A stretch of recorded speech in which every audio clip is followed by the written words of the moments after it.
Yo, you know this, man. The Kid Cortez, Brooklyn. But I'm out in that side right now with my guys. Shaoliiin Entertainment. Top in. Fresh off the corner. One phone, 3 shifts, and 24/7 it was blinking. I was by the bodega.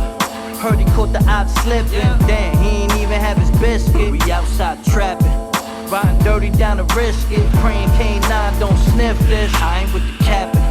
I'ma tax every ticket, charge 2 points every shit. Hey Cortez, we finally got you in the building. Yo, first of all, I'd like to thank you for showing up, man. I appreciate you, man. After all you've accomplished, you still maintain humble throughout everything, man.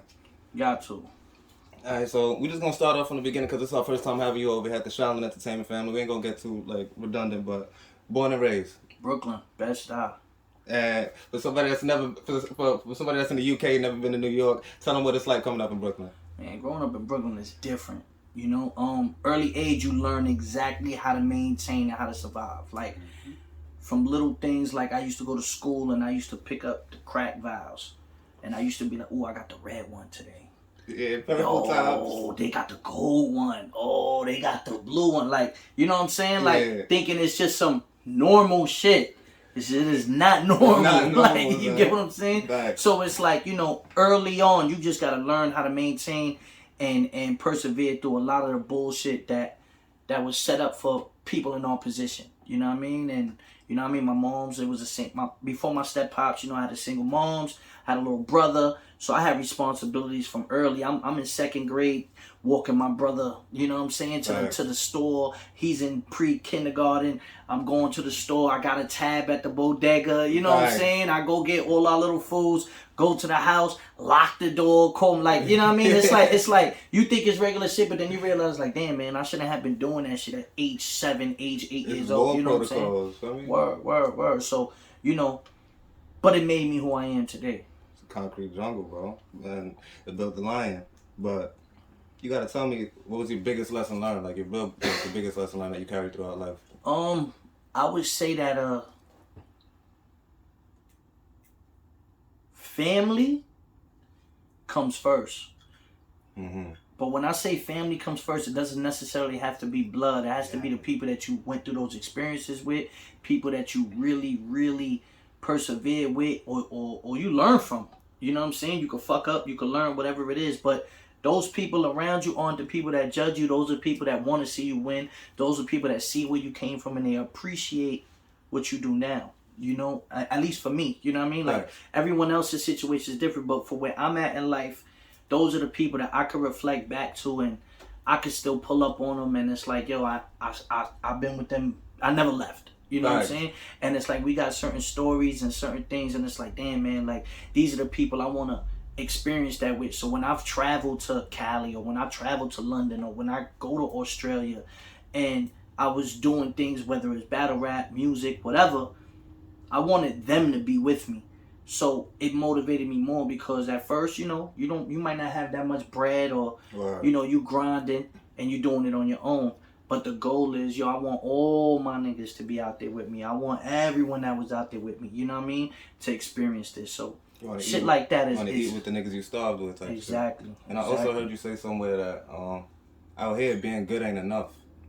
Nah, good isn't enough. Like, good is okay, but good isn't going to separate you from the pack at all. You know, I remember early on, I had a couple label situations in my early 20s, and one of my close friends, AJ, he had told me, listening to my demo, he was like, yo, Cole, what am I going to get from this tape that I'm not going to get from Jay-Z? Because if I'm going to get the same thing from Jay-Z, I'm going to go buy the Jay-Z album. And you're my man.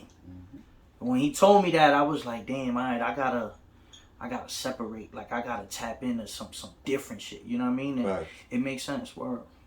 So being good is not going to get you there. Word, you got to go above and beyond out here. Everybody get out here in New York. You know how you play ball? You go to the park and some white boys busting everybody's ass, and you like, damn, son, this nigga fire.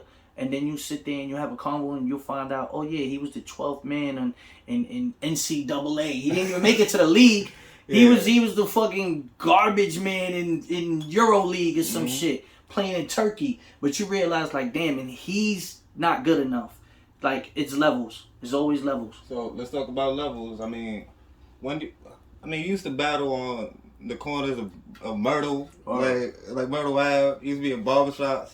So how do you make the transition from your open mics to the Smack big stage? It wasn't something that we planned. You know, like early on, I had certain situations. Atlantic, Rock La Familia. It was a whole bunch of things going on. I was Spanish. You know, I won all the showcases in New York City. My man Billy the Kid won all the showcases in New York City. And we used to sneak Misfit into the open mics too at the Pyramid. So like people knew who Murder Ave was. We was 40 deep going to every fucking club and just mobbing. You understand? But I was always the lyricist. Like everyone had their role. You know what I'm saying? And I was the rapper. So, you know, when people would get in ciphers, I would jump in on ciphers. And there was this DVD that used to pull up to all the open mics with the truck all designed with all the tags on it. It used to be called What's Really Hood DVD. And they had a cipher. Math was there before I was really cool with Math. Fred the God was there before I was cool with Fred. I was in the cipher. A couple other people. And it's at the very beginning of the DVD. Like, I'm one of the highlights. Like they got like a little 6-8 bars for me in the cipher where niggas go crazy. And one of my mans, Shorty 140, he had his peoples with him, right? That's my man Shorty 140, but you know what I mean? Shorty 140, he was the plitter, you know what I'm saying? So, you know what I'm saying? And he was just like, yo, cool, whatever I gotta do to get you recognition. And Fight Club was doing an MTV, they had their first MTV season. Fight Club season 1. I remember that. And he was like, yo, they filming for season 2. This is my man. And the dude seen that, and the dude was like, yo, that cipher was fire. He was like, you know what? Come up. You know what I'm saying? Come up, and we doing auditions. And when I went up there, I met my man Vaughn Jeff. Shout out to Vaughn Jeff, International P. Me and Vaughn is still like this to this day. And he'll tell you, I battled 10 dudes that first day. Smoked them. All I had was mixtape verses. I didn't really write battle raps. I just had bars. So I won. I made it to the end, and then I ended up battling Jag and Hami Hum, which are two people that are more notable in the battle rap circuit. Word. And I didn't know what they were, but they didn't know who I was either. And they was like, whoever this little Puerto Rican nigga is, he gonna be a problem. You know what I'm saying? And they was just something after that, like my competitive nature. I was like, man, I could smoke these niggas. You know, and then the Smack DVDs, and then the Lions Dens, and then I'm like, nah, I'm gonna get there. You know what I mean? And from there, it was just a hard work. Got a little name off of that. And then I did another battle for Vlad. Vlad had this thing called Butcher Battles. Vlad TV Vlad had a thing called Butcher Battles. Okay. It's on my gram. I posted it a little while ago. And I ended up, my homegirl, rest in peace, AD the General. She used to do a lot of my showcases for me. And she called me one day and she was like, cool. I'm like, what up, AD? She's like, listen, nigga, I signed you up for this battle tomorrow at Fat Beats. Just be ready and come tomorrow at this time, 3 p.m. Okay. Click. I'm like, yo, AD, you bugging. Like, you got to prepare for some shit like that. Like, I got to go and see what rhymes I got. I had a job at the time. I was like, yo, you don't even, I got to work. Right. She was like, nigga, you the nicest Spanish nigga I know. I'm not trying to hear that. Be there. So I went to work that day. Actually, that Sunday. It was a Sunday. I went to work. I'm there for like an hour, and it's just running in my head. And I'm just like, I'm running some of the bars in my head. I'm like, yo, fuck this. Boom, clocked out. Went right to the city. Boom, I battled 10 dudes. Another 10. Another 10. 10 piece. Another 10. I smoked niggas. I was smoking niggas that day. I made it to the end, and I battled this nigga named Cyanide that I also knew from Grind Time later on. But I didn't know how to freestyle. And I ran out of rhymes. Oh, so shit. I won the first round. He won the second round. And the third round, I just choked because I didn't know the round. So we ended up going to overtime because they was like, they didn't want me to lose. Niggas is like, nah, he's clearly better, but I don't know if he has any other verses. Yeah. I tried to freestyle a little something. It didn't work. Boom, he won technicality. Cool. It was clear cut who was the best rapper there.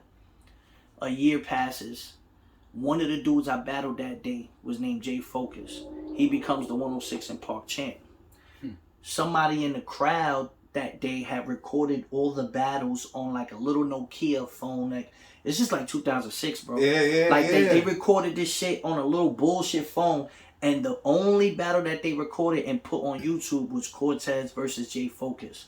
So when people are going to research Jay Focus, on from 106 in Park. Yeah. They keep seeing me smoking this nigga. So everyone's like, yo, who's this little spinny that keeps smoking, that smoked him? You know what I mean? Yeah. And I didn't know what YouTube was. I didn't know what nothing was. And that shit just started, like, I just seen my MySpace getting lit, certain things. And I'm just like, what did I do? Like, I didn't know what I did. You know what I'm saying? Because I wasn't even that real savvy with that shit. Like, I was outside. I was in shows and shit, but I wasn't online. I had a MySpace because everyone said get a MySpace, and I really had a MySpace for the bitches. Let's keep it a buck. Like, you know what I'm saying? So it wasn't even for all that, but my shit started getting lit, and then people just started saying, yo, he did Fight Club. That's that kid that did the Fight Club that day. Da, da, da. So I had a little buzz, and then one day just a random dude keeps calling me from Orlando, and I'm keep dubbing this call. I'm like, yo, what the fuck is this call? I pick up, and it's Direct. And Direct is like, listen, I seen you battle J Focus. I went to New York and 106 in Park to interview him, and he gave me your number. And I'm like, and I still had the same number from 2-3 years, like from battling him. This is like 2009 now. He's like, I've been trying to call you. I'm like, yeah, what's up? He's like, yo, look, man, I'm starting this new thing called Grind Time, and we're launching with Worldstar Hip Hop. It's gonna be a big thing for battle rap. I need you a part of this. So I'm like, alright, what's the date? He gives me the date. I don't practice nothing. I just had bars. I went there. I battled Complex, and then that shit hit Worldstar. A lot of people don't know Worldstar started with battle rap. Mm-hmm. So I was one of the first. I think I was like the second or third battle that dropped on Worldstar, and the rest is history. After that, once it was Worldstar, once Worldstar became Worldstar, it was over.